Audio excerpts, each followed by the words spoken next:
حضرت عبداللہ ابن عباس غالباً بیٹھے تھے تو آپ کے پاس کوئی تابعی بیٹھے تھے، تو اچانک آپ نے فرمایا تمہیں جنتی عورت نہ دکھاؤں؟ انہوں نے کہا جی دکھائیے۔ تو کہا وہ جو سیاہ رنگت کی خاتون گزر رہی ہے یہ جنتی ہے۔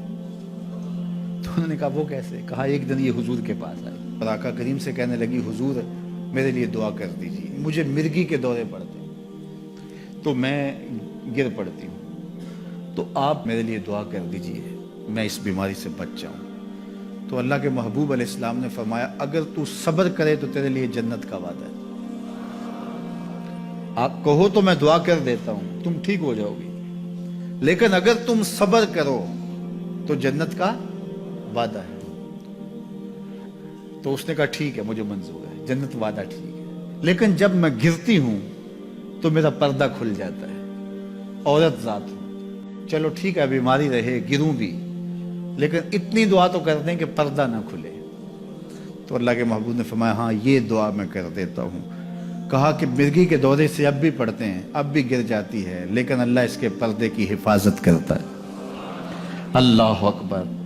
تو پردہ کتنی اہم چیز ہے اور ہمارا دین ہمیں اس کی تلقین کرتا ہے کہ تمہارا حیا نہیں لٹنا چاہیے، تمہارے پردے کی حفاظت رہنی چاہیے۔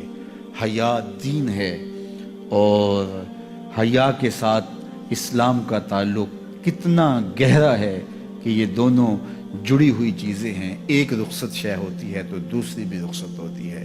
مجھے بھی آپ کو بھی عملی کوشش بھی کرنی چاہیے کہ یہ جو ذرائع ہیں حیا باختگی کے، ان سے اپنے آپ کو اور اپنی نسل کو بھی بچایا جائے، اپنی معاشرت کو بھی بچایا جائے، اور دوسری بات کہ ایمان کی تکمیل تو حیا سے ہی ہے۔ یہ باڑ ہے ایمان کے لیے، اگر یہ باڑ اتر گئی تو ایمان پر حملہ ہو جائے گا۔ تو ہم مغرب کی نقالی میں اس کو ترقی نہ سمجھیں، اگر حیا باختگی لباس مختصر بلکہ اتار دیا جانا یہ ترقی اور کامیابی ہوتی تو پھر تو کعبہ اللہ کا ننگے طواف لوگ کیا کرتے تھے، وہ ترقی یافتہ ہوتے۔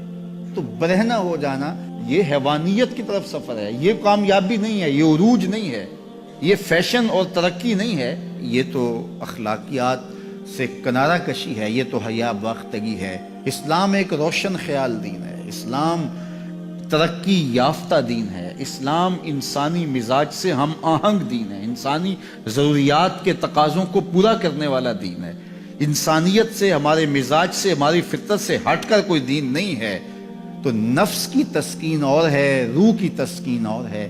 تو جوانی کے دور کے اندر نوجوان کی زندگی کے کچھ ترجیحات ہوتی ہیں لیکن بعد کے اندر وہ خود سمجھ رہا ہوتا ہے کہ میں یہ غلط ہوں۔ آج مغرب پریشان ہے کہ انہوں نے جوانی کے 4 ایام تو اپنی خواہشوں میں اسیر ہو کے گزار لیے لیکن ان کے بڑھاپے کی تلخیوں کو آپ نہیں جانتے کیا ہے۔ تو مغرب کے سانچے میں ڈھلنے کی کوشش نہ کرو۔ وہ اقبال نے کہا تھا نئی تہذیب تکلف کے سوا کچھ بھی نہیں، چہرہ جو نہ روشن ہو کہ تو کیا حاجت گلگو نہ فروش۔ اندر کچھ ہو ہی نہ اور اوپر میک اپ کیا ہوا ہو تو وہ تو کبھی اترے گا، جب اترے گا تو نیچے سے کیا بلا نکلے گی۔ تو یہ مغرب کی تہذیب ایک میک اپ ہے، جب اترتا ہے تو نیچے سے بلائیں برآمد ہوتی ہیں اور وہ بڑھاپے میں جا کے ان کی حالت دیکھو کہ وہ کتنی تلخ عجیب اور پریشان کن زندگی گزار رہے ہیں۔ لیکن مومن کی زندگی میں بظاہر تلخیاں بھی ہوں لیکن اس کا چہرہ روشن ہی آپ کو دکھائی دے گا اگر وہ اسلام کے دیے ہوئے اصولوں کے مطابق چلتا ہے۔ تو مشرق کو کبھی بھی مغرب کی نقالی نہیں کرنی چاہیے۔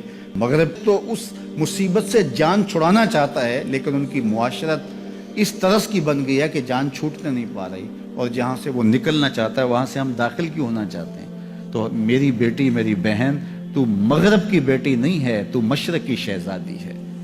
تیرا برقع، تیری چادر، تیرا حجاب تیری آبرو کا پہرا ہے، جب تو سمٹتی ہے تو معاشرہ پھیلتا ہے۔